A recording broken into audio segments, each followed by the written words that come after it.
에서 300, 강원 영서와 충청, 전라도는 50에서 150, 서울과 경기도는 30에서 80mm 등입니다. KBS 제1라디오 저녁 종합뉴스, 지금까지 아나운서 박주아, 이상호였습니다.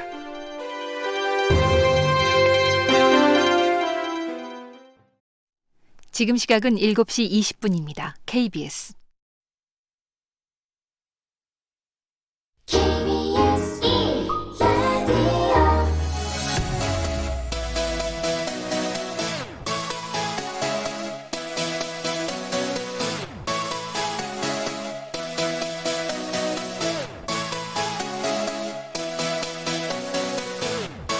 KBS 열린 토론.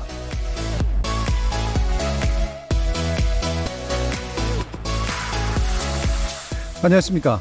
KBS 열린 토론 정준희입니다.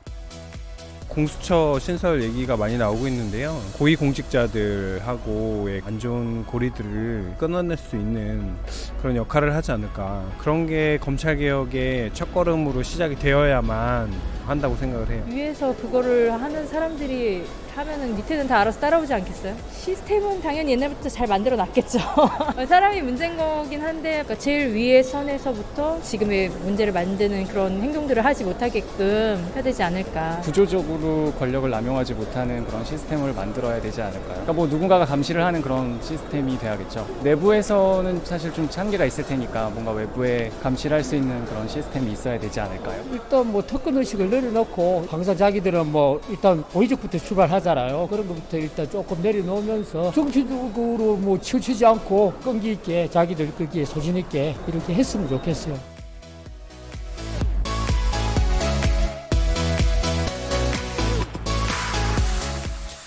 KBS 열린 토론, 어제에 이어서 오늘은 검찰개혁 시리즈 두 번째 시간입니다. 검찰개혁 어떻게 할까라는 주제로 토론을 해보려고 하는데요. 어제는 검찰개혁의 당위성, 즉 왜 해야 되는가라는 문제에 대해서 배경을 짚어봤고요. 오늘은 검찰개혁의 올바른 대안과 추진 방법에 대해서 집중적으로 토론할 생각입니다. 공수처 설치나 검경수사권 조정 등 법적 수준의 검찰개혁 핵심안은 이미 국회 패스트트랙으로 올라가 있습니다. 하지만 정파적 유불리에 파묻힌 국회가 이를 제대로 처리할 수 있을지 좀 의문이 나서고 있는데요. 또 이와는 별개로 정부와 여당은 대통령령과 법무부 차원의 개혁 작업에도 속도를 높이고 있습니다. 최근 대통령의 직접 지시가 있자 어제 또 검찰청은 특수부 축소를 비롯한 자체 개혁안을 내놓기도 했고요. 과연 이 권력의 도구를 넘어서 스스로 독자적 권력으로 자라버린 검찰, 이런 방식으로 개혁이 가능할까요? 검찰개혁에 대한 열망이 어느 때보다 뜨거운 지금, 이 기회를 살려서 개혁을 완수하려면 어떻게 해야 할지 그 방향과 방법 세 분의 전문가와 함께 뜨겁게 토론해 보겠습니다.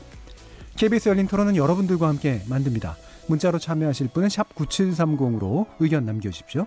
단문은 50원, 장문은 100원에 정보 이용료가 붙습니다.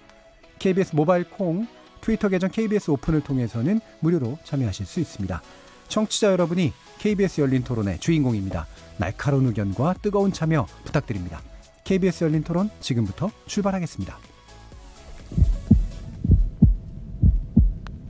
살아있습니다. 토론이 살아있습니다. 살아있는 토론, KBS 열린 토론. 토론은 라디오가 진짜입니다. 진짜 토론, KBS 열린 토론.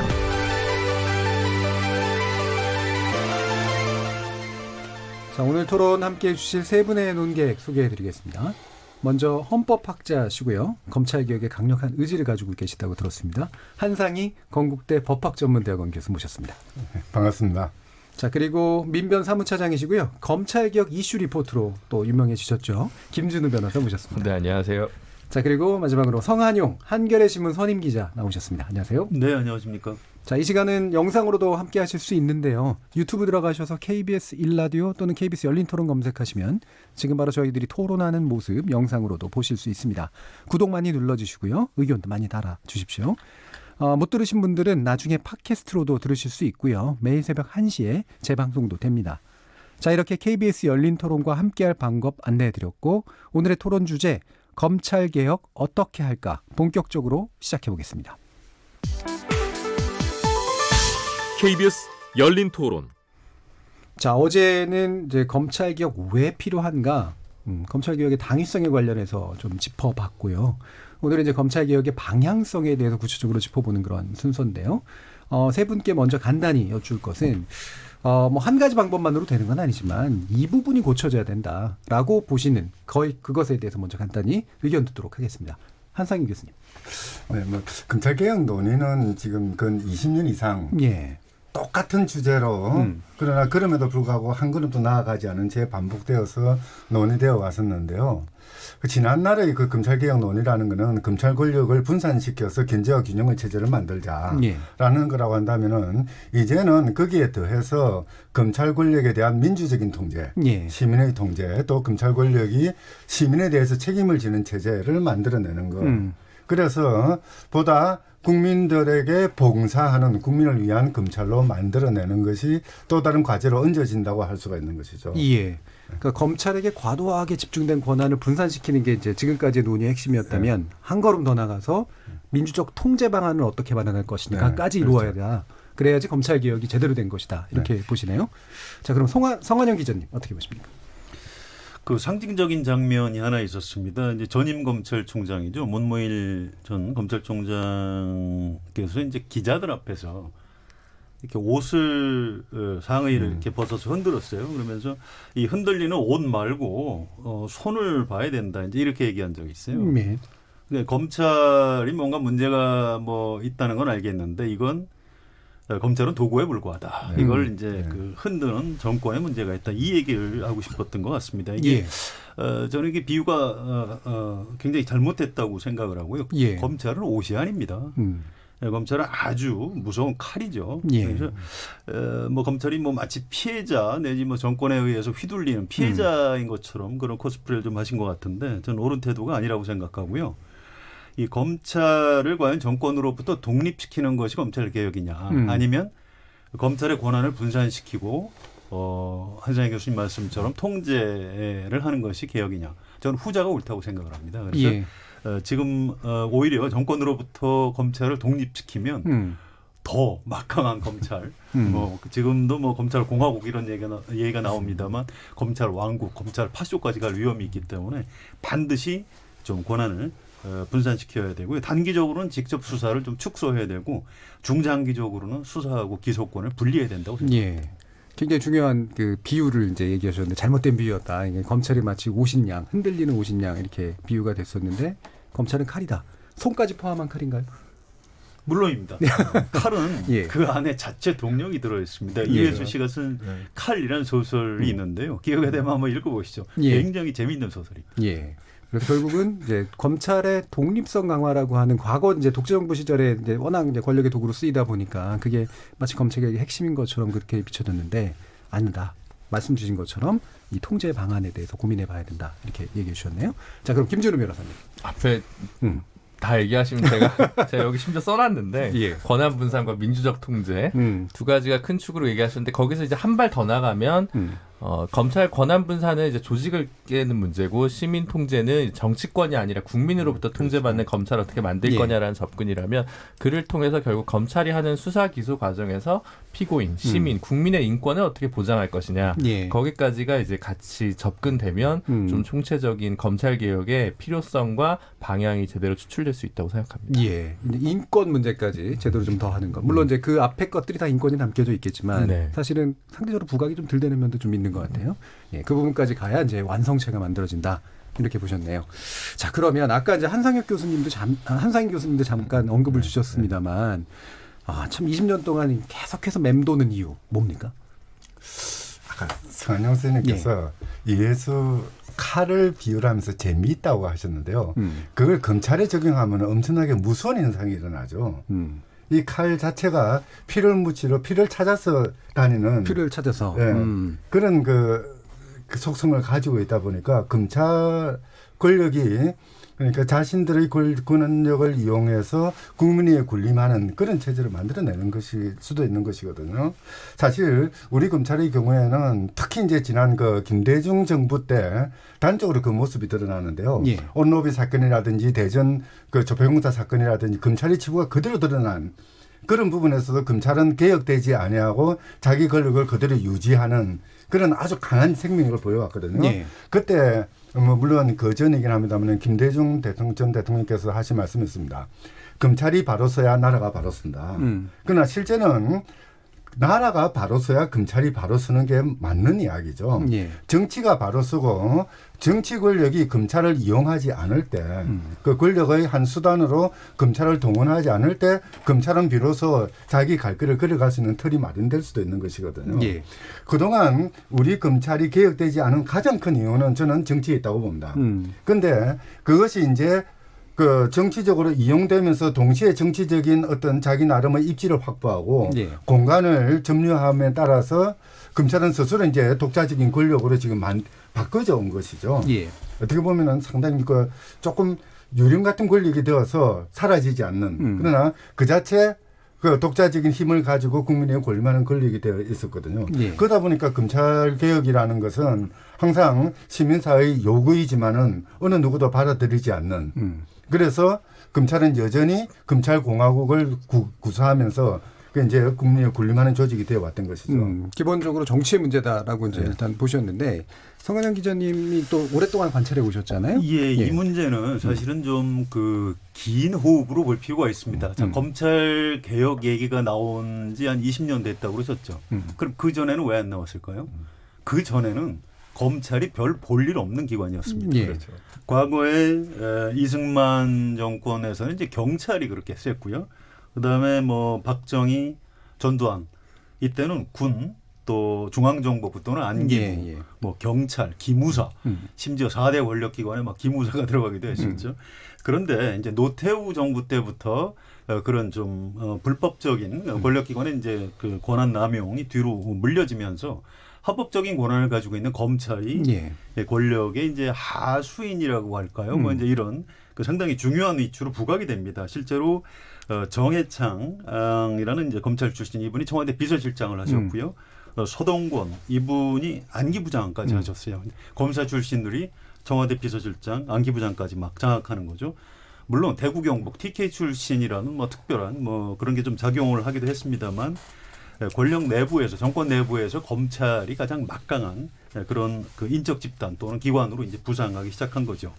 공안정국이라고 기억나시죠? 그게 노태우 정부에서 검찰이 어떤 정권을 잘 유지시켜주는 역할을 한 그런 거고요. 또 그 범죄와의 전쟁, 그러니까 조직폭력배를 검찰이 직접 나서서 때려잡았고요. 또 마약과의 전쟁. 심지어 라면 회사 사장들 한 10명을 구속시켰다가 나중에 다 무죄가 난 적이 있습니다. 이거 고사부에서 할 일을 검찰이 했고요. 또 뭐 물가 단속을 검찰이 한 적이 있다고 하면 믿으시겠습니까? 서민 경제 침해 사범. 이래서 이제 검찰이 그런 것까지 했고요. 뭐 심지어 자녀 학교 안심하고 보내기 운동, 뭐 온갖 잡스러운 일을 다 하다가 마침내 나중에 검찰이 드디어 정권보다도 더 강한 권력기관으로 등극을 하게 되는 게 김영삼 정부 때부터라고 저는 기억을 합니다. 그때부터 정권 초기에는 지난 정권, 이른바 지금은 적폐청산이라고 하죠. 전 정권에 대한 수사를 하고 임기 중반을 넘어서면 현 정권의 비리를 잡아서 이제 칼을 들이대는. 그렇게 해서 검찰은 개혁 대상에서 계속 벗어나는. 그러니까 저는 그걸 이제 정권 타고 넘기 신공이다 이렇게 표현을 한번 해본 적이 있습니다. 그 현상이 사실은 지금까지 좀 반복되는 측면이 있고요. 지금 사실은 저는 검찰이 정권보다도 더 강하다고 생각을 합니다. 어떤 면에서. 그래서는 안 되는 거지만 그래서 이제 검찰 개혁 20년 동안 지금 안 되고 있는 거고요. 그 부분에 대한 그 고리를 끊어야 되고 지혜를 좀 발휘할 필요가 있다고 봅니다. 이게 참 무서운 게 그런 것 같아요. 그러니까 민주주의가 명확하지 않을 때는 확실히 악이 보였는데 민주주의의 어떤 성장과 함께 이 제도적 권력이라는 게 성장을 하고 그 과정에서 이제 사실은 검찰이 이른바 정의와 비리 수사라고 하는 걸로 해가지고 과잉하게 이제 성장해버린 그런 측면들이 분명히 있는 것 같습니다. 그 김준우 변호사님 보시기에 20년이 지나왔지만 뭐 안 된 부분에 대해서 얘기해 주셔도 좋고 지금 시기가 무르익었다라고 보세요? 뭐 이제 일단 20년 동안의 평가를 되돌아보면 성한용 기자님께서 말씀하신 대로 이제 예전에 군사 권력이나 뭐 치안본부 같은 경찰 권력이 강했던 시절에서 이제 이제 문민화가 되는 과정에서 이제 검찰의 힘이 강해지고 법의 지배가 확산됐다 이렇게 볼 수도 있는데 하나 더 포인트가 있다면 정치 권력도 약해진 겁니다. 그렇죠. 사실은. 그러니까 이제는 사실 국회의원 무서워하는 사람이 그렇게 많진 않아요. 검사를 더 무서워하지. 그런 면도 사실 보면 정치 권력도 사실은 시민의 품으로 시민적 통제가 많이 좀 그래 민주적 통제가 좀 발전돼 왔다는 점도 한 점 좀 같이 짚어볼 필요가 있지 않을까. 그래서 지금 사실은 교체되지 않고 선거에 의해서 심판되지도 않는 가장 큰 권력이 이 법원과 검찰에 있는 사법기관에 있는 권력들과 자본 권력 이제 이 두 개가 이제 가장 큰 거겠죠. 이제 이것들을 어떻게 민주화하고 시민들에게 이제 돌아갈 수 있는지를 하는 게 우리 사회 민주화의 과제라고 일단은 보이고요. 말씀하셨다시피 아까 예를 들어 예전에 김현철 그러니까 김영삼 대통령의 아들도 구속이 됐고 김대중 대통령의 아들 셋이 구속이 됐고 이명박 대통령은 형이 구속이 됐고 본인도 이제 구속이 됐고 박근혜 구속이 됐고 계속 구속되니까 당연히 검찰이 인기가 있을 수밖에 없고 일반 시민들 입장에서는 세금을 잘 내고 범법을 저지르지 않기 때문에 검찰개혁이 자신에게 와닿지 않는 과제입니다. 그러니까 먼저 우선순위의 개혁 과제가 아닌 거죠. 뭐 부동산 값을 잡아라 이런 것들이 정권에서 더 프라이어티를 주고 우선순위를 주기를 바라지. 그 다음에 검찰에 바라는 건 고위공직자나 아니면 재벌에 대한 수사에서 관대하지 않고 제대로 해라. 그럼 어느 정도만 하면 인기가 있으니까 검찰개혁이 항상 물 건너가는 게 있고요. 그리고 국회의원들은 모두 바라지만 항상 법사위 위원들에서는 여야를 막론하고 검사 출신이나 법조인 출신 중에 좀 약간의 암묵적 카르텔이 좀 작동한 부분도 검찰개혁을 항상 좀 더디게 해왔던 요소다라는 거고요.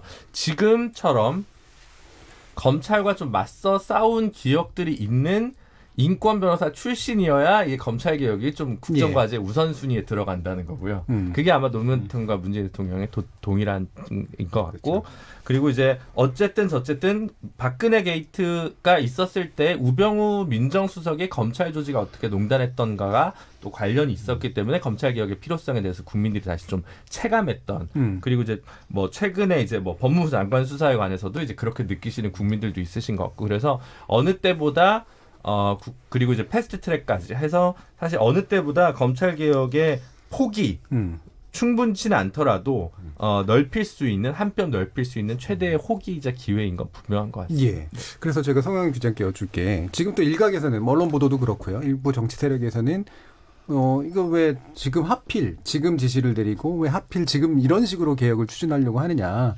좀 더 두고 보자. 지금은 예를 들면 조국 장관이라고 하는 문제도 겹쳐 있기 때문에 적당한 시기가 아니다라는 지적에 대해서 어떻게 보세요? 근데 뭐 그런 지적이 가능하다고 봅니다. 그런데 저는 또 이렇게 봐요. 이게 문재인 정부 초기에 이른바 적폐청산이라는 과제를 검찰에다가 맡기는 걸 보고 저는 이건 좀 문제가 있더라고 생각을 해서 제가 거의 한 1년 전에 좀 비교적 큰 기사를 쓴 적이 있습니다. 이거 위험하다. 이거 나중에 이 뒷감당을 어떻게 하려고 하느냐라고 제가 약간 불길한 예언을 했는데 그게 지금 거의 맞아 들어가는 측면이 있어요. 그렇죠. 검찰의 이제 이른바 정권보다 강해지는 어떤 테크닉이라고 할까요? 이게 전반기에 적폐청산 수사를 하면 정부 여당에서 검찰을 활용을 해야 됩니다. 그러니까 개혁하지 않죠. 그다음에 임기 중반 넘어가서 이제 현 정권의 비리를 수사를 하면 야당에서 절대로 안 된다고 하는 거죠. 지금 조국 장관을 낙마를 시켜야 되는 자유한국당에서는 검찰 개혁하면 절대 안 된다. 이런 입장을 갖고 있는 거죠. 그런 맥락에서 봐야 되는 겁니다. 이제 아주 재밌는 게 우리나라에서 나타나는 현상인데요. 어떤 정치 권력이 약화된 부분, 이 부분이 민주화의 과정을 통해서 국민에게 넘어가야 되는데 그 권력이 지금은 그 권력이 이제 신자유주의와 더불어서 법 관료들한테 넘어갑니다. 그러다 보니까 검찰은 법을 가지고 과거 정치 권력이 행사하던 권력을 다시 행사하게 되고요. 또 법원은 법원대로 그 권력이 강화되어서 경우에 따라서는 국민의 군림하는 그런 체제를 이루게 되는 것이죠. 이제 이런 상황에서 어떤 사회적인 의제, 특히 정치적인 의제가 등장했을 때 이 해결 방법을 검찰에게 맡기게 되면은 검찰은 결국은 자기의 권력을 더욱더 강화하는 그런 기반으로 삼게 될 수밖에 없는 것이죠. 그러니까 이게 우리가요 민주주의 국가 아니겠습니까? 그러면 국민이 직접 주권을 행사를 해야 되는데 이게 이제 효율성이 없기 때문에 대통령을 선출하고 또 국회의원을 선출하죠. 대통령제는 이제 2개의 선출 권력이 있는 겁니다. 국민의 대리인이죠. 문재인 대통령은 문재인이라는 자연인이 아닙니다. 국민의 대표로서 대통령 권력을 행사하는 거고요. 국회도 마찬가지입니다. 물론 그 유권자들이 아니 나는 뭐 국회를 내가 뽑은 적이 없다. 난 우리 동네 국회의원만 뽑았다 이렇게 생각하시겠지만 그렇지 않습니다. 굉장히 중요한 권력을 국회에서 가지고 있는 거죠.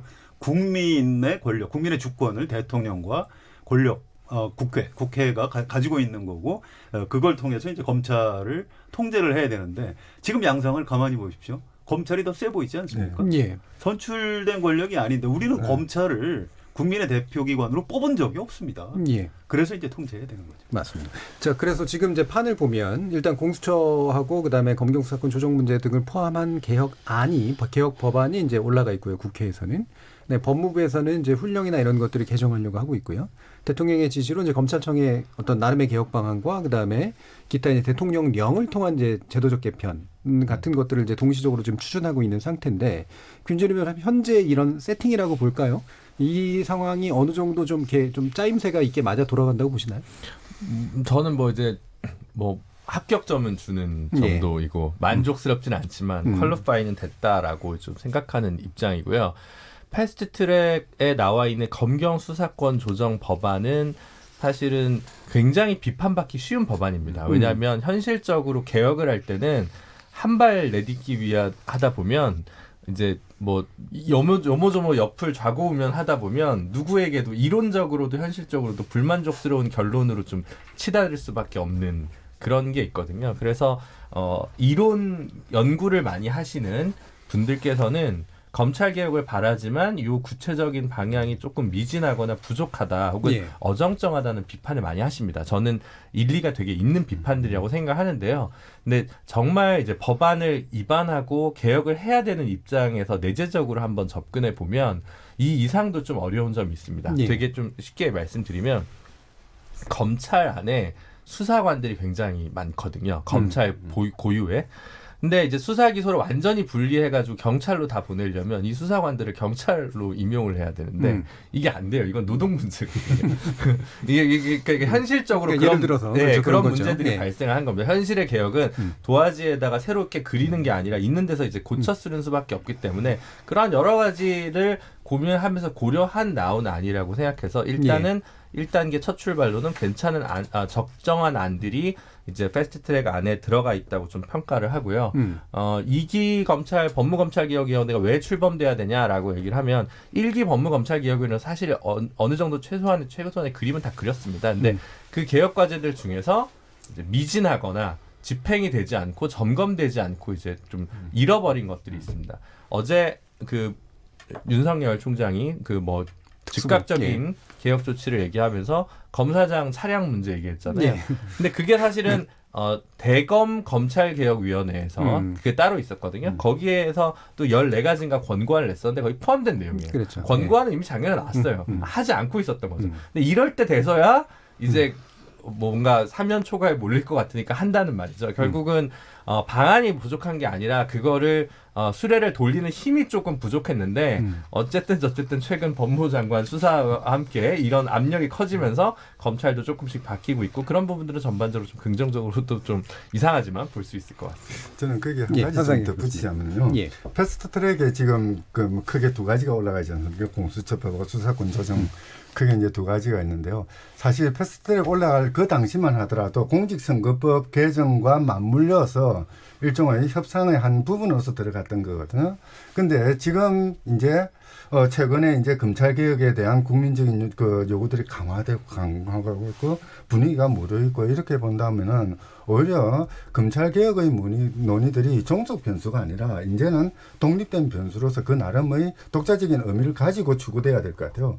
뭐 그렇게 본다면은 타협의 결과로서 미진하게 이루어지는 패스트트랙 그 법안들 이런 것들을 좀 더 검찰 개혁의 본질에 맞게 그렇게 바꾸어 나가서 좀 제대로 된 개혁을 이루어냈으면 좋겠다는 생각을 합니다. 그 국회에 목인 법과 그다음에 이제 그 대통령과 이제 정부에 몫인 어떤 령 또는 훈령에 관련된 것들을 이제 구체적인 내용은 좀 이따 살펴보긴 하겠습니다만 성 기자님이 뭐 더 덧붙이신 말씀이 있을 것 같습니다. 제가 마침 그 법무검찰개혁위원회 1기의 위원으로 참여를 했었습니다. 사실은 그 어제 대검찰청에서 내놓은 방안 개혁안이 1기 법무검찰개혁위원회 권고사에 들어 있습니다. 물론 검찰개혁위원회에서도 그런 건의를 했습니다만, 그래서 그 김준호 변호사님 말씀대로 이게 무슨 방안을 몰라서 개혁을 못한 게 아니에요.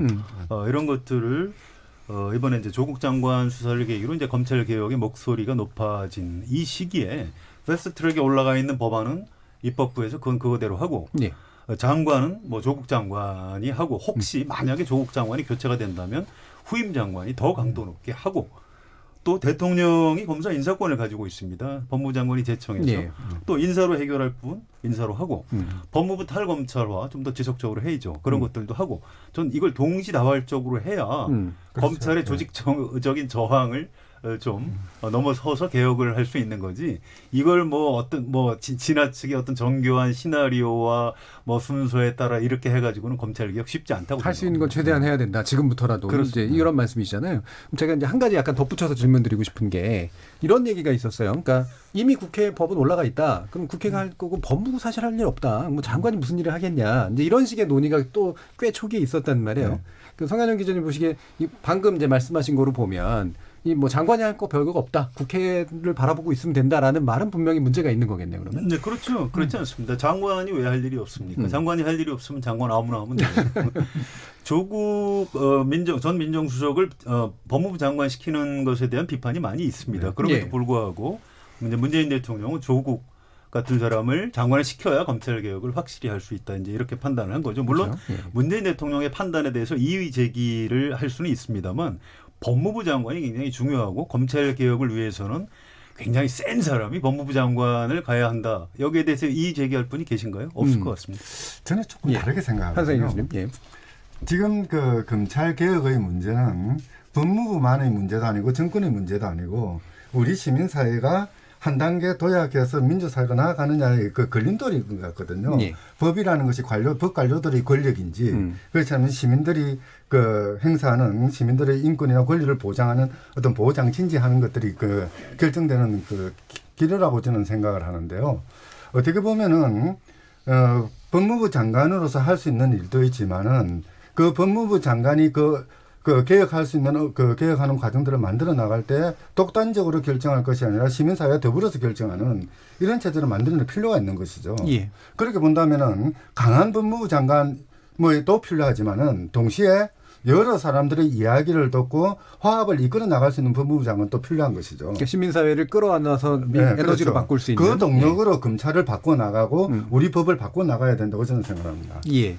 자, 그러면 이제 좀 더 이제 쟁점으로 들어가서 일단 법무부에서 할 수 있는 개혁에 대해서는 좀 이제 후반부에 토론을 하고요. 지금 올라가 있는 이제 법제도 이슈 가지고 좀 얘기를 해볼 텐데요. 이게 이제 사실은 올 초에도 이제 논쟁이 좀 있었습니다. 근데 지금 이른바 이제 검경 수사권 조정 문제, 그 다음에 검찰은 이제 기소 여부를 결정하고 그다음에 경찰은 1차 수사권과 종결권까지 가진다라고 대충 이렇게 만들어져 있는 여기에 대해서 또 반대 우려들도 되게 많습니다. 그래서 이렇게 분리하는 방식이라는 게 권력 분산으로서는 타당하지만 부작용은 없느냐라는 얘기. 예를 들면 경찰 권력의 강화의 문제는 없느냐라는 얘기. 이런 부분에 대해서는 김준일 변호사님 어떻게 보세요?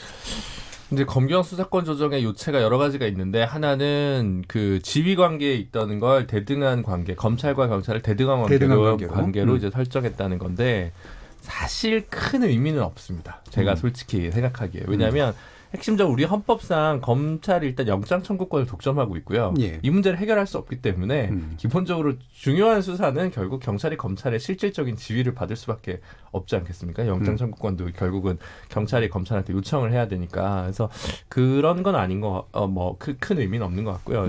1차적인 의미는 결국은 1차적인 직접 수사 범위를 조금 명문화해서 축소하기로 했다. 검찰에.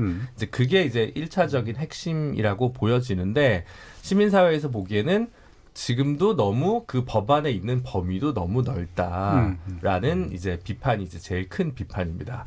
그래서 근데 이제 그래서 이제 이게 오비락처럼 조국 장관이 취임하자마자 특수수사 범위를 줄이라고 얘기하는 건 있지만 직접 수사 범위를 줄이라고 저는 얘기하는 건 결국 그건 무슨 얘기냐면 1차적인 검찰이 수사를 할 수 있는 범위가 검경수사권 조정 법안에 들어있는데 구체적인 범위는 시행령으로 위임하도록 했고 그러면 그 시행령을 정리하는 작업을 지금 법무부 장관이 해야 되거든요. 그래서 이제 그 부분에서 어느 수준에서 검찰이 실제로 권한을 내려놔서 경찰에게 이관하느냐라는 부분이 포인트이기 때문에 사실은 법안의 통과보다 보통 디테일은 악마 디테일 있다 이런 얘기 하지 않습니까? 그래서 그 부분이 되게 중요하다. 그래서 아까 앞에 한 얘기까지 받아오면 지금 법무부 장관이 검찰 개혁과 관련해서 해야 될 가장 개혁적인 부분은 이 1차 수사 범위를 시행령에서 어떻게 축소하느냐다라고 얘기할 수 있습니다. 예. 또 하나 이제 수사권 조정에서 그러면은 이제 강화되는 경찰 권력은 어떻게 통제하느냐는 문제가 발생하는데요.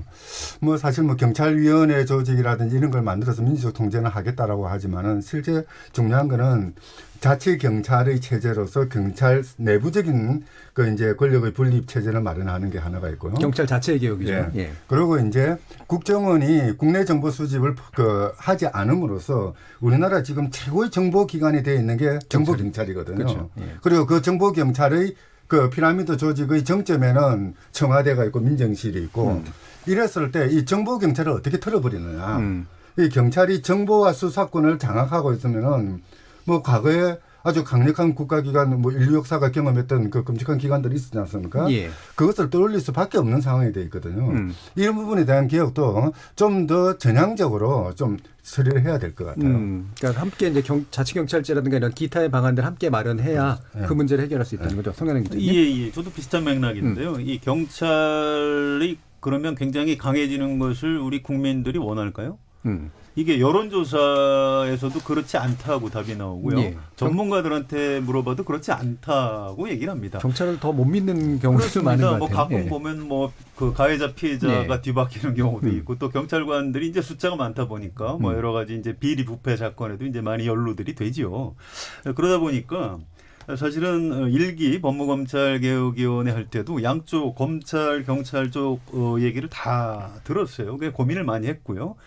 이걸 한꺼번에 검찰 개혁도 좋지만 검찰이 가진 수사권을 경찰에 너무 많이 넘기는 것은 우리 국민들이 받아들일 준비가 안 돼 있다.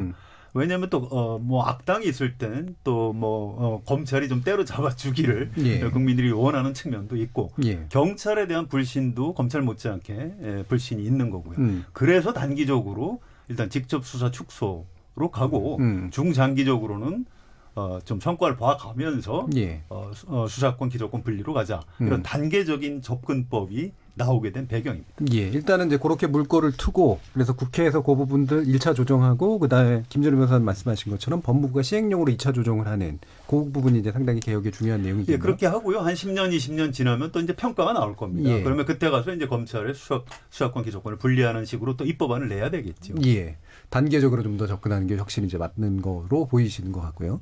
자, 그러면 이제 공수처 문제를 좀 논의를 해봐야 할 것 같은데, 뭐 제가 제일 궁금한 건 이겁니다. 그러니까 공수처가 필요하다라는 부분에 대해서 많은 국민들이 동의는 하고 있는데, 이게 지금 이제 독립기구로 설치한다 해서 말은 되게 좋지만, 이게 외려 상권분립 위반 아니냐, 위헌 여지 충분히 있지 않느냐, 실제로 이제 대법에서 그런 식의 의견 낸 거로 알고 있고요. 김준우 변호사님 어떠세요? 공수처이 되게 이상한 거죠. 예를 들어 중수부를 폐지하자고 얘기했던 시민단체들이 공수처는 왜 만들라고 하냐. 비슷한 속성인데. 똑같은 이걸 하는 건데 결국은 중수부가 있거나 뭐 반부패부가 있거나 이제 그런 그 검찰에서 소위 거악을 척결하는 기능을 담당하는 부서가 있는데 그 부서가 어떤 수사를 하고 무엇을 사건으로 인지하고 어느 정도 수준에서 편의적으로 기소하느냐가 사실은 인사권 때문에 청와대의 눈치를 많이 봐왔던 역사가 있다. 그 역사를 반복해서는 안 된다라는 게 이제 핵심인 거거든요. 검사장이 내가 고검장 되려고, 내가 검찰총장 되려고, 내가 민정수석 되려고 정치 권력에 부합하는 그거를 이제 그런 수사들을 관행들을 척결하기 위해서는 공수처장을 하고 나서는 다른 공직에 한동안 갈 수 있는 기간을 굉장히 제한하고 공수처장의 임기를 보장하고 그리고 정치 권력 여기서 정치 권력 그러니까 대통령이 아니라 국회에 어느 정도의 의견이 상당히 좀 반영될 수 있는 방식으로 인사를 해서 거악척결의 기능을 하되 조금 더 대통령 한 명이나 법무부 장관을 바라보지 않는 시민적 통제 방안으로 조금 이제 한 것이 이제 공수처라는 모델에 대한 고민의 기본 시작이라고 저는 생각을 하거든요.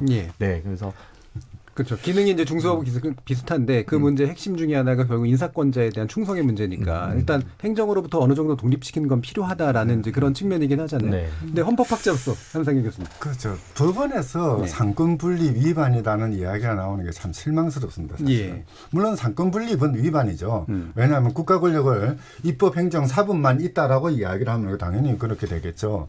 그런데 실제 요즘에 와서는 상권 분립이 아니라 권력 분립의 틀이고요. 권력의 분립은 어떠한 권력을 한 기관에 독점적으로 배치하는 것이 아니라 예를 들면 선관위도 독립기관이잖아요. 그렇죠. 서로 쪼개서 견제와 균형의 틀을 마련하게 하는 거. 그 속에서 이제 국민들에게 봉사하게 만드는 것이 권력 분립의 기본적인 목표죠.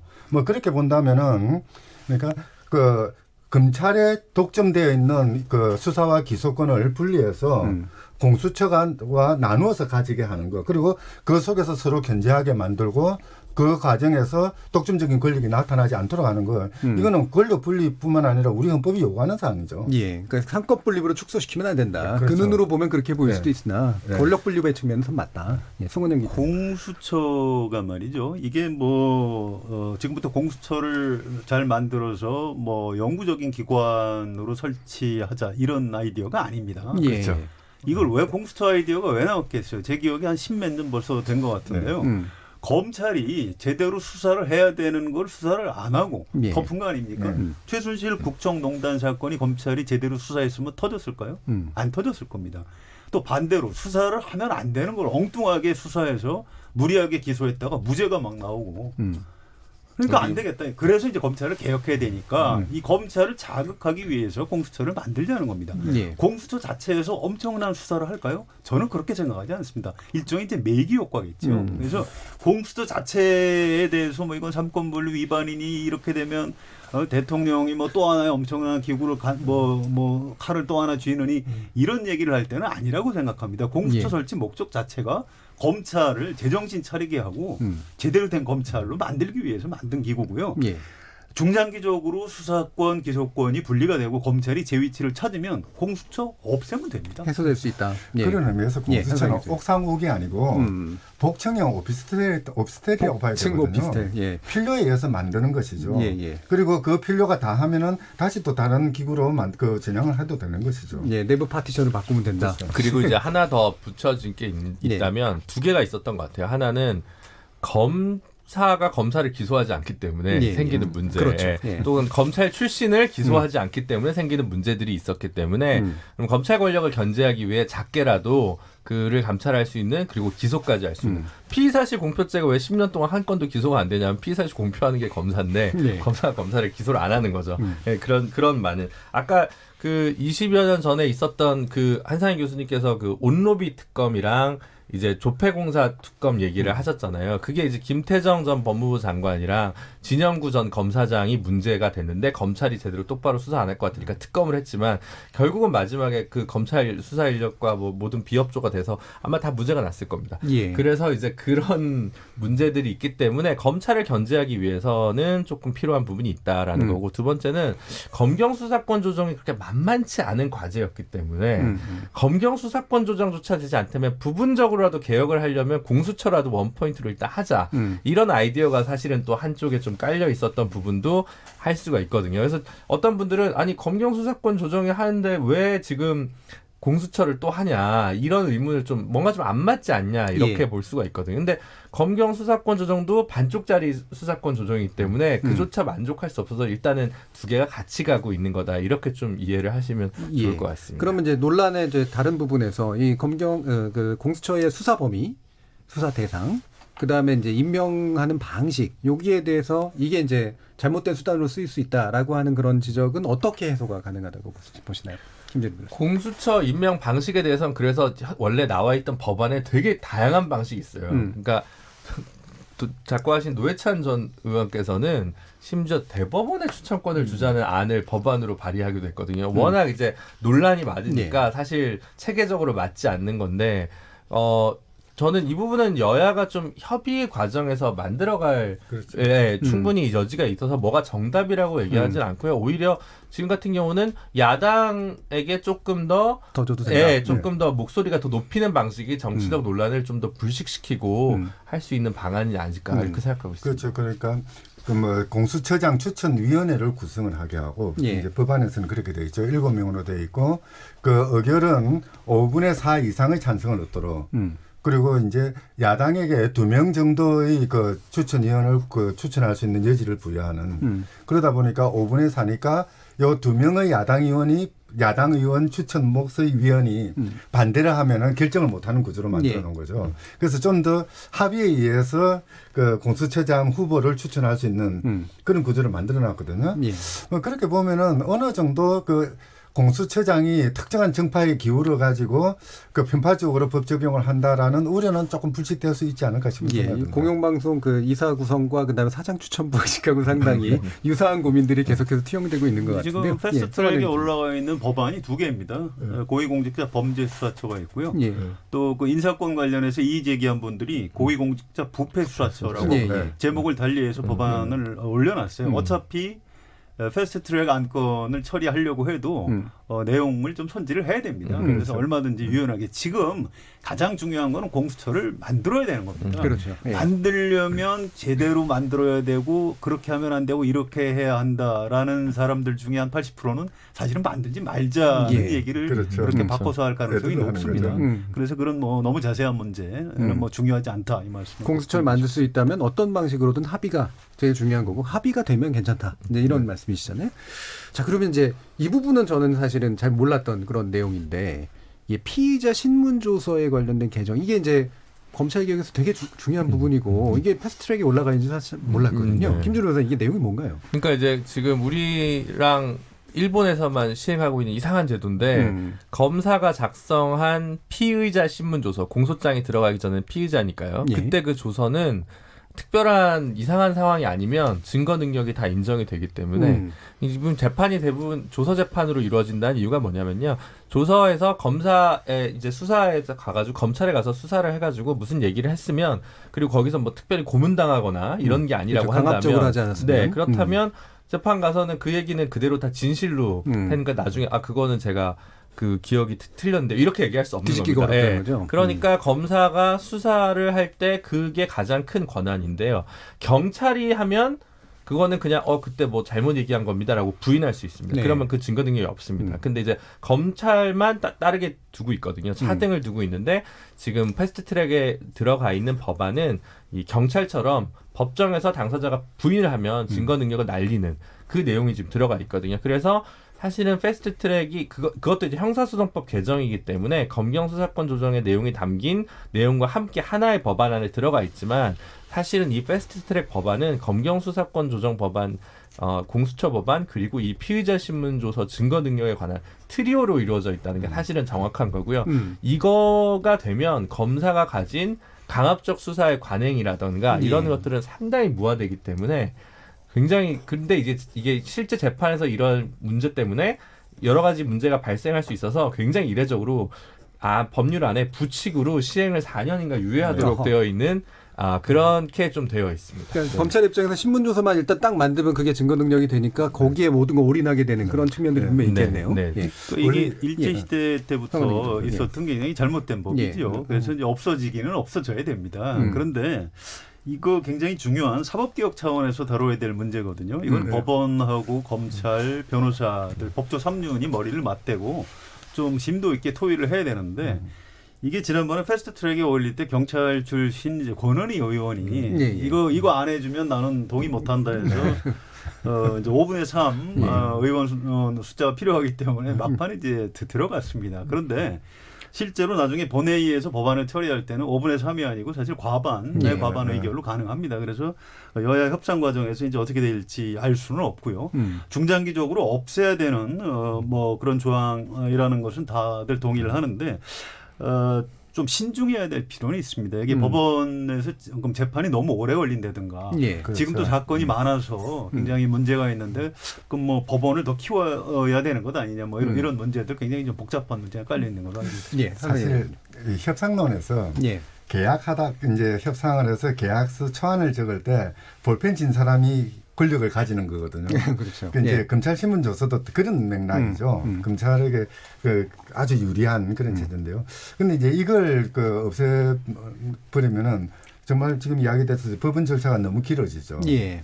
그리고 또 검찰은 또 검찰대로 이제 그 진술 내용들을 다시 정언해야 되고 하니까 검찰도 업무가 많아지고 그래서 필연적으로 저는 검찰개혁, 법원개혁 다 똑같이 해야 되는 것이 지금 이제 판사, 검사의 인원을 지금 배 정도는 늘려야 되는 게 기본 전제가 돼야 됩니다. 예. 그러니까 어떤 그 충실한 재판, 충실한 수사, 충실한 신문을 받을 수 있는 기회를 부여하고 난 뒤에 그러고 난 뒤에 제도 개선이 이루어져야 되는 것인데 지금 어떻게 보면은 신문 저서의 증거 능력을 없앤다는 그 당위성에 너무 치우쳐서 이 그 어떤 인력의 보완 또는 절차의 보완 장치가 너무 미흡하지 않나 싶은 생각이 듭니다. 예. 그러니까 이게 보완해야 될 필요가 있다에 대해서는 대부분은 이제 동의하시는 것 같은데 그럼 다시 김준우 변호사님한테 돌아가서 그러면 아까 이제 세 개 굉장히 중요한 축이라고 이제 얘기를 하셨는데 만약에 협상 과정에서 이 부분을 빼도 괜찮다고 생각하세요? 아니요. 이거 진짜 올라가기 어려운 아니거든요. 이건 이제 천재 이루의 기회이기 때문에 저는 개인적으로는 권 의원한테 굉장히 감사하고 왜냐하면 이 법안이 이 내용이 민주당 차원에서는 사실 우선순위에 있는 내용이 아니었어요. 법원의 반대가 있기 때문에. 재밌는 건 뭐냐면 사법농단 수사가 일어나고 나니까 판사들이 조사를 받고 나서 이 검사 피신 조서가 문제가 있다 이러면서 다시 맞아요. 이분들 중에 한 분이 또 위원으로 끌고 그렇죠. 가서 헌법소원을 지금 제기된 상황이거든요. 그래서 굉장히 흥미로운 대목인데 말씀하신 대로 이 재판 과정에서 그러니까 검사는 이게 굉장히 사실 이것만 하면 수사 기소 분리도 필요 없을 수도 있어요. 그렇죠. 되게 굉장히 극단적으로 얘기하면 어렵게 갈 필요 없이 그냥 이걸로 끝날 수도 있는데 재판이 길어지거나 이런 문제는 재판받을 권리를 충분히 보장받지 못했다는 증거이기 때문에 한상희 교수님대로 증언론이 조금 더 힘을 얻어야 되고요. 증언시킵니다. 네, 검사 법관이 증언돼야 되는 거고 이거는 정말 빠지면 차라리 뭐 검사 1차 수사 범위를 좀 더 넓히더라도 저는 이거는 꼭 들어갔으면 좋겠다. 제 진술을 번복하겠습니다. 교정하겠습니다. 그러니까 이거는 반드시 통과시키고 그에 따라 그에 상응해서 인원을 좀 증가시키는 그런 과정을 법은 통과되고 나면 인원을 증가시키는 거 이런 건 사실은 법에 근거하진 않아도 되는 그런. 아니요, 그것도 이제 검사 정원법, 뭐 그러니까. 판사 정원법 이런 법이 있습니다. 그래서 사법개혁 차원에서 좀 깊이 있게 다뤄야 될 문제. 그래서 사법개혁만 첨언을 하고 싶습니다. 한마디만 좀 첨언하자면요. 우리나라 국민 대비 판사 수, 검사 수는 유럽 대비했을 때 절반 수준밖에 안 되거든요. 좀 많이 늘려도 괜찮을 것 같아요. 알겠습니다. 지금 그 서울 기준으로 보통 일반 평검사들이 한 달에 처리하는 건수가 한 250건? 제일 적은 건수가 180건, 많을 때 300건이 넘어간다고 하더라고요. 그래서 과로사하는 검사도 생기고 이런 문제가 있기 때문에 사실 이건 좀 진지하게 검사 증언과 관련해서는 좀 고민이 필요할 것 같습니다. 실제로 이제 검찰개혁 과정에서 그렇게 형사 쪽에 계신 분들 정말로 열심히 노력하고 정말 권력에 대해서 별로 관심 없는 분들 되게 많잖아요. 근데 중수나 이제 이런 특수 쪽의 일들이 지나치게 검찰 전체에 있는 것처럼 비춰지는 문제도 있는 것 같아서. 소위 통짜 붙은 검사 부분들이죠. 뭐 특수통이니 또는 공안통이니 뭐 그런 쪽인 문제가. 그래서 사실 검사가 수사를 이렇게 직접 인지해서 수사하지 않으면 또 이제 처리를 많이 할 수 있습니다. 그런 것들도 좀 있기 때문에 꼭 증언이 당장 답이 아닐 수도 있습니다. 자, 이 부분은 더 들어가면은 또 꽤 많은 얘기가 나올 것 같아요. 일단 여기서 한번 정리하고 가겠습니다. 자, 지금 어느 때보다도 검찰개혁 요구는 상당히 뜨거운 것 같습니다. 지난 20년간 번번이 실패했지만 이번에는 성공할 수 있을지 그리고 그 바람직한 방향은 무엇인지 토론하고 있습니다. 검찰개혁 어떻게 할까? 이어진 후반부 토론에서는 탈검찰화라든가 피의사실 공표금지에 관련된 어떤 규정 등 이른바 법무부발 검찰개혁에 대해서 토론해 보도록 하겠습니다. 여러분께서는 KBS 열린 토론과 함께하고 계십니다.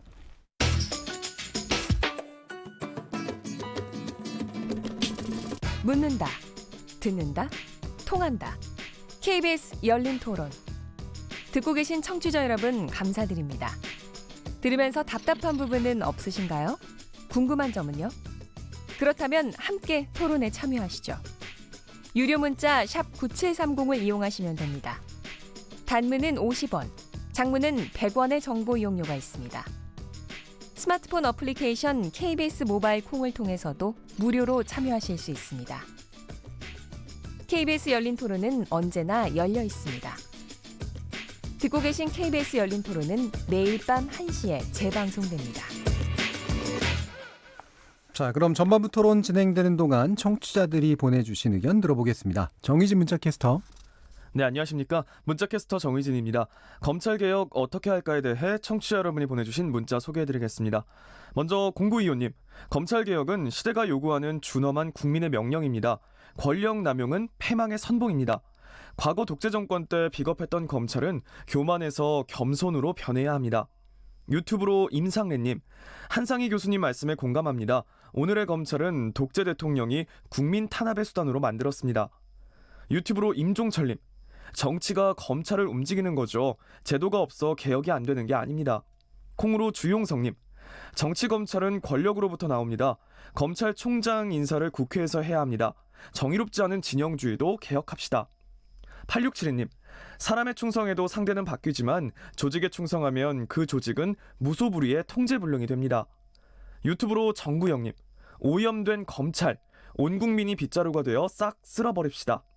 콩 아이디 K7372로 시작하는 분, 개혁보다 법무부 장관 교체부터 해주셨고요. 2967님, 검찰개혁은 시간이 지나고 정권이 바뀌면 없던 일로 될 가능성이 큽니다.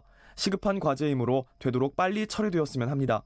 국민의 혈세를 쓰는 공무원으로서 오로지 국민을 위해 봉사해야 합니다. 0335님, 교통부 장관 된다고 해서 도로막힘이 다 해결되나요?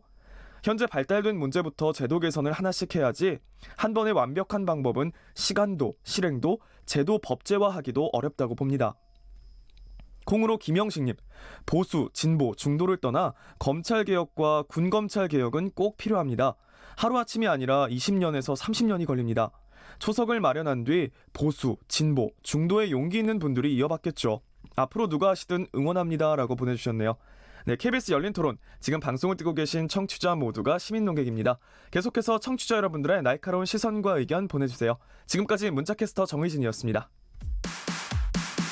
뭐든지 이야기해 날 이해시키려고 해봐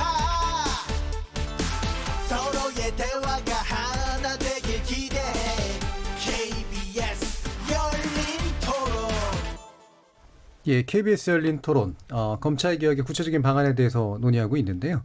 이제는 이제 법 문제를 좀 떠나서 이제 현재 가능한 정부가 이제 할 수 있는 어떤 개혁의 방안들에 대해서 얘기를 해보려고 합니다.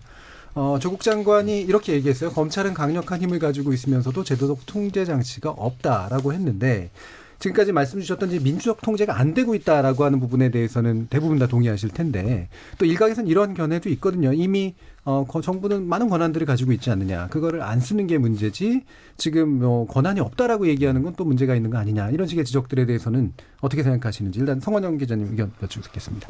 글쎄요, 아직은 그 검찰의 어떤 집단주의라고 할까요? 그걸 깨지 못하는 것 같아요. 예. 뭐 별로 그런 경험도 없고요.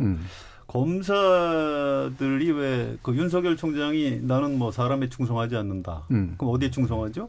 조직. 네, 조직에 충성한다는 얘기입니다. 뭐 본인은 국민에게 충성한다는 뜻이다. 그렇지 않습니다. 그 앞에 조직에 충성 뭐 이런 표현을 한 적이 있고요.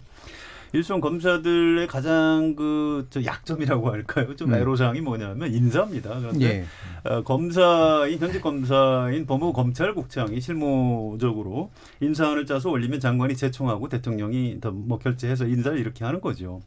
또 검찰 그럼 고위 간부들은 어떠냐? 검찰 고위 간부로 일단 올라가려면 총장한테 잘 보여야 되고요. 뭐 인사권 법무부 장관 대통령이 가지고 있지만 총장이 거의 다 하고 있고, 이번에도 윤석열 총장하고 가까운 분들이 검찰을 너무 많이 장악한 거 아닌가요? 그래서 좀 문제가 생기고 있는 거고요. 검찰 안에서도 이제 인싸, 아웃싸, 아싸라고 해야 되겠네요. 아무튼. 그러니까 이런 거죠. 그러니까 역대 검찰총장들이 왜 이렇게 검찰개혁에 저항했을까요? 후배 검사들이 무서운 겁니다. 그렇죠. 검찰총장 이후에도 뭐 변호사가 됐든 법조인 생활을 쭉 해야 되는데, 이 검찰이라는 조직에 찍히면은 자기가 이제 생기가 굉장히 어려워지는 거죠. 그래서 이걸 깨기 위해서는 이제 여러 가지 통제 장치를 만들어야 되는데 굉장히 좀 지난한 과정이다. 쉽지 않다 이렇게 생각합니다. 그러니까 이른바 이제 전관예우하고도 이제 얽혀 있고. 그렇습니다. 그러니까 자기가 나중에 나갔을 때 이제 뭐 잘 먹고 잘 사는데 이제 분명히 지장이 되고. 그죠? 법제상으로도 조금 문제가 있는 것이요. 우리 검찰청법에 보면은 법무부 장관이 검찰 사무에 관한 최고 감독기관이라고 규정을 하고 있습니다. 그러니까 검찰 사무에 관해서는 법무부 장관 아닌 다른 사람들은 건드리지 말라는 그런 규정이거든요. 이제 그러다 보니까 법제적으로 뭐 대통령이든 국무총리든 이 검찰을 건드리기 어려운 이런 구조가 되어 있었고요.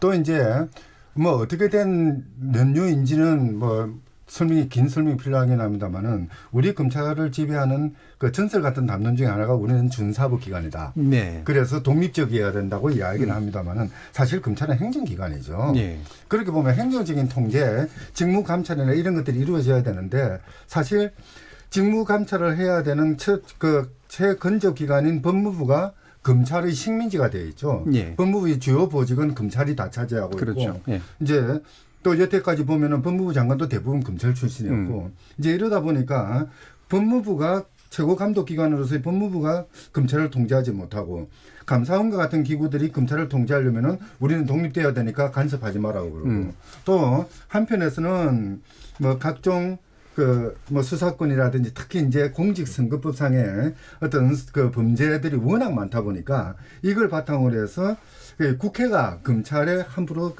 견제할 수 있는 권력을 행사하지 못하는 이런 한계도 있었던 거죠. 이제 그러다 보니까 어떻게 보면 검찰 권력은 하나의 고립된 섬처럼 독립공화국을 선포할 정도가 되었던 거죠. 예. 그래서 이제 예전에 보면 이른바 검찰 경험이 없는 사람이 법무장관 할 수 있겠어? 검찰 경험 없는 사람이 예를 들면 민정수석 할 수 있겠어? 이게 이제 되게 당연한 논리처럼 그렇게 돼 있었잖아요. 네, 과거에 천정배 법무부 장관 시절에 검찰에 대해서 수사 지휘를 하니까 그때 이제 검찰총장이 옷을 벗었지 않습니까? 예. 이때 나왔던 이야기 중에 하나가 아버지 같은 우리 총장님이라는 이야기였거든요. 예. 그만큼 자기들의 어떤 하나의 가족처럼 이렇게 똘똘 뭉쳐서 독립된 권력을 행사했던 것이죠. 그래서 지도권한과 인사권, 또 감찰권 이런 걸 가지고 있는 법무부가 왜 이제 검찰에서 포획되어 있는 것을 이제 뒤집어야 되는 게 이제 정상으로 돌리는 과정일 텐데, 예, 조국 장관이 그래서 이제 그 인사권, 감찰권을 강화하겠다라고 얘기했고, 기조실장 그리고 검찰국장은 비검사로 채우면서 이른바 탈검찰을 시도하고 있는데 이게 이제 확실히 과거와는 달라진 면이란 말이에요. 김준일 변호사는 뭐 이게 방향은 옳다라고 생각합니다만 이게 성공 가능성이 높다고 보세요? 조금 어려운 질문을 하시는데 탈검찰화가 예. 그러니까 이제 법무부에 왜 검찰이 다 장악했냐면 뭐 청취자분들께서는 조금 옛날 얘기라고 생각하실 수 있는데 이제 사법연수원 지금 이제 거의 이제 폐원 직전입니다만 사법연수원이 이제 한 27기 정도까지 지금으로 치면 법조인 경력이 한 20년 정도 되신 분들까지는 1년에 우리나라에 배출되는 법조인 1년에 300명을 넘지 않았습니다. 그렇죠. 되게 적었죠. 황교안 대표가 13기고요. 문재인, 박원순 이런 분들이 12기일 겁니다. 사법연수원 12기는 1년에 200명 나왔고요. 13기는 300명 나왔습니다. 그 상황에서 변호사가 별로 없어서 법무행정을 할 사람이 별로 없어가지고 검사들이 법무부 일을 다 했던 게 이제 원래 역사입니다. 실제로 인력 자체가 없었다. 네. 근데 지금은 이제 그럴 일이 없는 거죠. 그래서 법무부에서 별도로 변호사 자격을 가졌거나 법학 박사를 가진 사람들을 사무관이나 서기관으로 채용하면 이제 굉장히 많이 이제 줄을 서서 경쟁이 치열합니다. 그런데 이제 국장 자리 정도 급 되는 기수만 해도 여전히 300명 세대 이거든요. 그래서 인재풀이 그렇게 넉넉하지는 않습니다. 그러다 보니까 그리고 다른 말 뒤집으면 그 세대는 지금 이제 이른바 법률 서비스 시장에 나와 있는 일반 변호사들과 달리 그래도 높은 기수에 있는 분들은 비교적 시장에서 괜찮습니다. 그렇기 때문에 굳이 가정불화를 일으키면서 연봉을 반의 반으로 쪼자면서 이제 법무부의 직원으로 오지 않는 거죠. 과장 자리나 국장 자리가. 그런 점들이 이 정부 들어서 법무부 탈검찰화의 속도가 좀 미진했던 한 이유긴 합니다만은 그럼에도 불구하고 정말 그 열기를 갖고 있다면 이른바 기수문화 몇 년 차 이상이어야 된다는 그 위계적인 사고만 깬다면 법무부 탈검찰은 더 가속화가 될 수 있고 그게 사실은 우리 법무행정으로도 굉장히 좋거든요. 예를 들면 출입국 외국인 이제 정책관리본부가 있는데 이제 거기에 그 전에 이제 본부장 하셨던 분이 뭐 진경준 뭐 이런 분들이에요. 그러니까 홍만표 이런 분들이에요. 사실 이제 검사들이 사실 난민 이슈나 외국인 출입국 관리 정책에 대해서 별다른 전문성이 있다고 하긴 좀 어렵습니다. 그건 그런 걸 많이 하신 분들이 이제 하시면 되거든요. 그래서 상사법무과 뭐 이런 여러 가지 그런 형법 전문가죠. 검사들이 상법 전문가는 솔직히 아닙니다. 그런 자리들이 다 이제 조금씩 교체가 되어 왔고 앞으로 더 증진되는 거는 뭐 누가 장관이 되든 당연히 가야 될 길이고 시간 문제라고 저는 생각합니다. 두 가지 방법이 있죠. 그러니까 외부에서 변호사 자격을 가진 법률 전문가들을 충원하는 방법도 있고요. 내부적으로 검찰 행정직들 있지 않습니까? 뭐 이런 사람들을 그렇게 승진시키는 방법도 있고. 비검사 검찰 그렇죠. 비검사 법무관료. 근데 이제 지금까지는 그러니까 내부적으로 검찰 공무원들이 아무리 경력을 많이 쌓아도 과장, 국장급은 검사가 해야 되니까 이들의 능력을 사장시키는 그런 측면도 있었죠. 아무튼 지금 법무부 장관을 앞으로 가급적 검찰이 아닌 분들, 뭐 변호사 자격증을 가졌거나 아니면 학자들이 저는 해도 굉장히 잘 하신다고 생각을 하고요. 지금 법무실장을 판사 출신이 하시는 걸로 알고 있고 앞으로 이제 기조실장이라든가 검찰국장, 지금 검사들이 하고 있는 자리를 아마 검찰이 아닌 사람들이 하게 될 겁니다. 조금 더 나가면 이제 앞으로 로스쿨 출신들이 이제 빨리 무럭무럭 자라가지고 검찰국장 밑에 검찰과장들이 또 굉장히 강한데 그 자리를 이제 검찰 출신이 아닌 사람들이 이제 채워나가기 시작하면 법무부의 탈검찰화 또 검찰 개혁이 좀 진전이 될 걸로 보이고요. 사실은 그렇게 되는 게 검찰 조직 또 검사들 자신을 위해서도 굉장히 바람직한 겁니다. 지금 이런 식으로 국민들한테 막 지탄받고 미움 받아가면서 검찰 계속하고 싶겠습니까? 검찰국 이야기가 나와서 말씀드리는 건데요. 사실 검찰국이 이제 검찰 인사를 주무하는 그런 기구인데요. 사실 이 부분을 검찰 출신이 아닌 그러니까 문민화를 하자. 그거는 이제 검찰 권력을 좀 분산시키기 위해서는 필요한 것이긴 합니다만 이제 자칫 잘못하면은 검찰에 대한 어떤 정치적인 외압이 흘러가는 통로가 될 수도 있거든요. 인사권을 빌미해서. 그래서 역시 마찬가지 검찰 인사도 경찰과 마찬가지로 경찰도 경찰위원회를 만들어서 민주적인 통제를 하자라고 이야기를 하지 않습니까?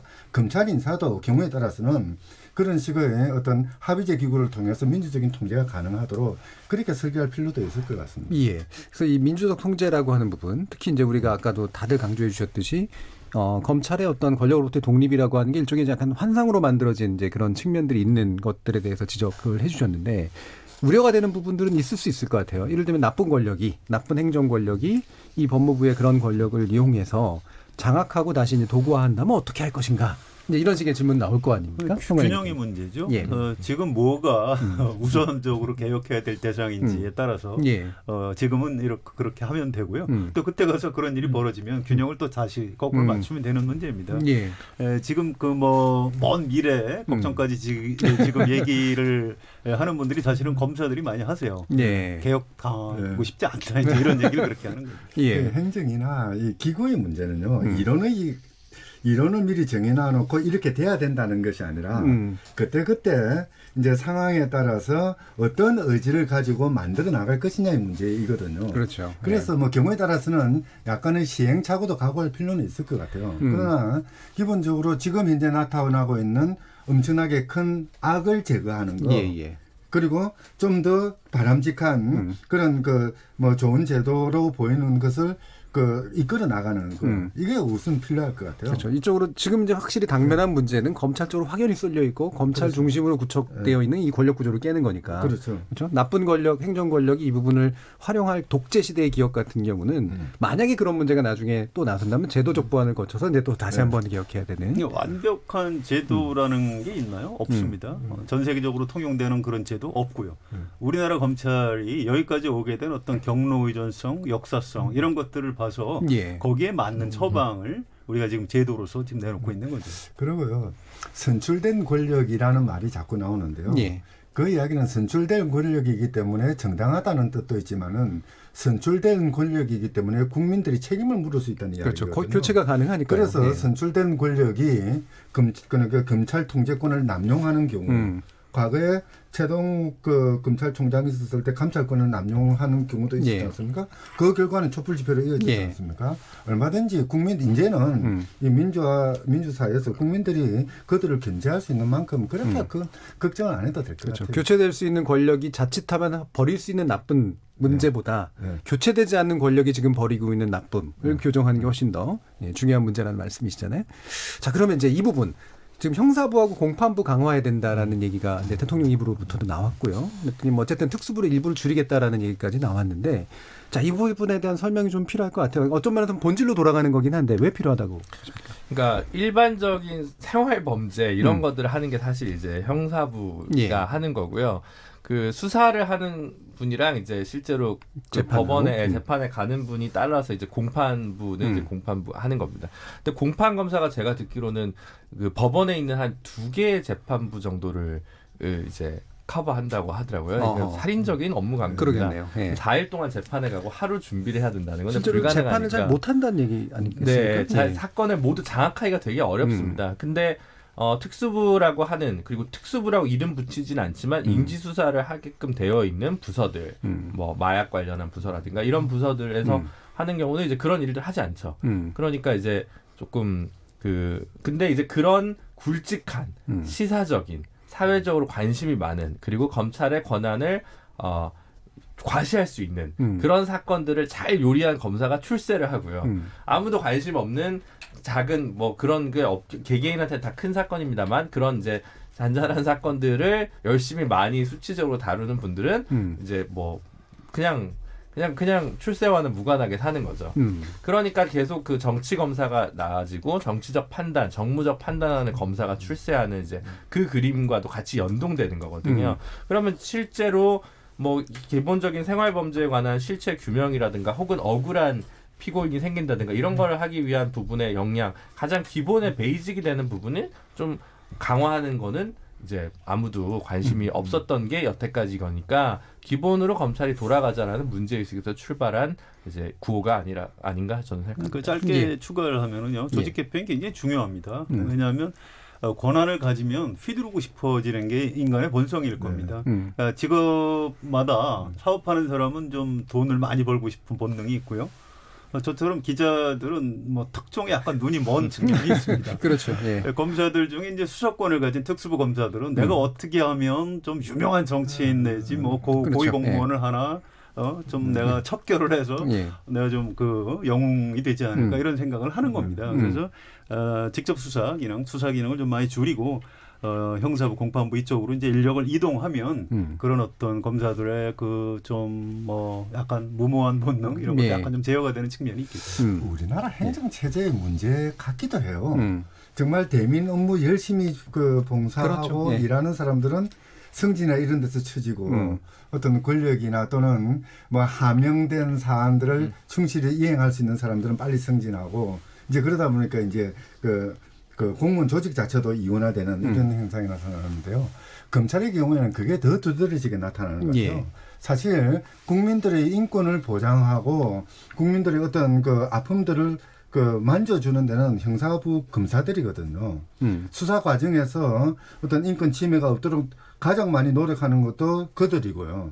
그런데 마치 검찰 권력, 검찰공화국이라는 이름으로 그들조차도 인권을 침해하고 권력을 휘두르는 것처럼 지금 그렇게 좀 표현이 이상합니다만 매도되는 지경까지 이르고 있는 거죠. 예. 사실 우리가 검찰개혁을 이야기할 때는 조금 타겟을 집중할 필요는 있을 것 같습니다. 아까 말씀드렸듯이 통짜 돌림들, 그렇죠. 뭐 특수통이나 공안통, 뭐 이렇게 금융통, 이렇게 해서 권력을 가지고 있는 그런 부분에 대해서 좀 개혁의 논의들을 좀 집중하는 게 바람직하지 않을까 싶은 생각입니다. 예, 스스로 권력의 도구가 되길 자처하고 그로써 자신의 권력을 강화할 수단을 가지고 있는 그것이 거악이고 그 부분을 직접적으로 이제 통제해서 그 권력을 제한할 수 있는 방법. 여기에 이제 확실히 집중하는 것이 맞는 것 같고요. 일선에서 정말 열심히 일하시는 분들이 형사부나 이런 데 계신 분들이 대접받고 실제로 중요한 역할을 할 수 있는. 그리고 승진도 하고 하는 것들이 필요하죠. 예, 그런 검찰 구조를 만드는 게 바로 검찰개혁의 목표인 것 같습니다. KBS 열린 토론 오늘은 검찰개혁 어떻게 할까라는 주제로 함께 했는데요. 김준우 변호사, 성한용 한겨레 신문 선임 기자, 그리고 한상희 건국대 법학전문대학원 교수 이렇게 세 분과 함께 했습니다. 모두 감사드립니다. 감사합니다. 감사합니다. 지금 재난 관련 보도 드릴 게 있는데요. 오늘 저녁 8시 현재 제18호 태풍 미탁이 북상함에 따라서 전남 목표 상륙을 눈앞에 두고 있습니다. 전국 지역에 강한 비바람 예상되므로 아프리카 돼지열병 방역을 위해 농가는 축사시설을 사전 정비해 주시고 철저히 소독해 주시기 바랍니다. 또 8시에 영덕군, 울진군, 평지, 포항시, 경주시, 울산광역시 지역에 태풍 경보가 발효됐고요. 8시 20분에 경북 낙동강, 감천, 그리고 김천시, 김천교 지점 홍수주의보가 발령됐습니다. 9시 기준에는 천안시, 세종시, 청주시, 괴산군, 충주시, 제천시, 진천군, 음성군, 단양군, 증평군 지역에 태풍주의보가 발효됩니다. 인근 지역 주민들은 안전에 유의해 주시기 바랍니다. 예, 청취자들의 적극적인 참여로 만드는 KBS 열린 토론을 통해서 우리 사회 합의의 길을 찾아가겠습니다. 저는 내일 저녁 7시 20분에 다시 찾아뵙겠습니다. 지금까지 KBS 열린 토론 정준이었습니다.